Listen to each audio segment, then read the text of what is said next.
அகற்றப்பட வேண்டும் என்ற நிலைப்பாட்டை தான் எப்பொழுதுமே எடுத்திருக்கிறோம். திராவிட முன்னேற்ற கழகம் ஆட்சி பொறுப்பில் இருந்த காலகட்டத்தில் நம்முடைய அன்றைய முதலமைச்சராக இருந்த அண்ணன் தளபதி அவர்கள் சட்டமன்றத்திலேயே நீட்டுக்கு எதிராக ஒரு மசோதாவை கொண்டு வந்து சட்டம் இயற்றி இருக்கிறார்கள்.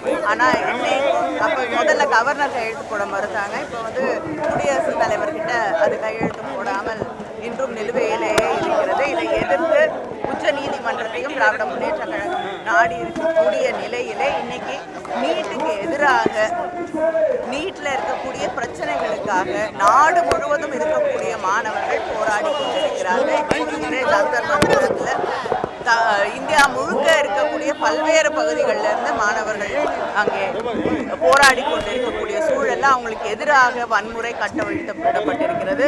ஆனால் அதே போல ஒரு நிலை தமிழ்நாட்டில் இருக்கக்கூடிய ஒரு சூழலை பார்க்கும் பொழுதுதான் அதிர்ச்சியாக இருக்கிறது. தமிழ்நாடு எப்பொழுதுமே நீட்டுக்கு எதிரான ஒரு மாநிலமாக இருக்கிறது. யார் ஆட்சி பொறுப்பில் இருந்தாலும் தொடர்ந்து போராட்டங்கள் நடைபெற்றிருக்கிறது. ஆனால் இன்னைக்கு மாணவர்கள் ஒரு கட்சியின் அலுவலகத்தில் அவங்களுடைய போராட்டத்தை தொடர வேண்டிய ஒரு சூழல் தமிழ்நாட்டிலே இருக்கிறது.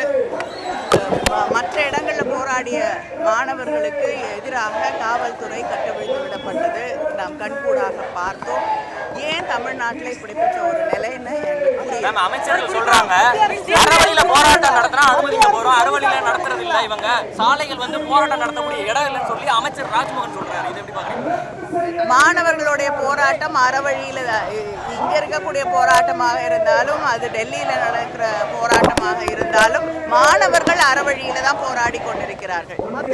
ஆனா அரசாங்கங்கள் தான், அது ஒன்றிய அரசாக இருந்தாலும் நம்முடைய மாநில தமிழ்நாடு அரசாக இருந்தாலும் அவர்கள் அறவழியிலே செயல்படவில்லை என்பதுதான்.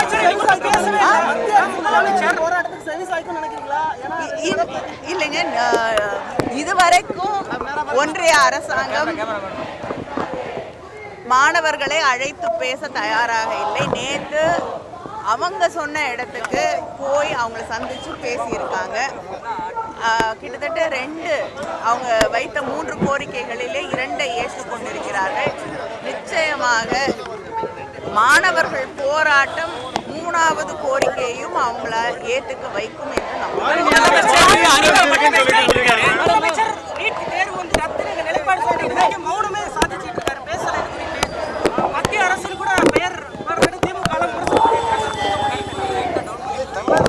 எனக்கு சில நேரங்களில் தமிழ்நாட்டில் இருக்கக்கூடிய ஆட்சியை பார்க்கும் பொழுது ஒரு பழைய எல்லாருக்கும் தெரிஞ்ச ஒரு பாட்டு தான் மௌனமான நேரம்.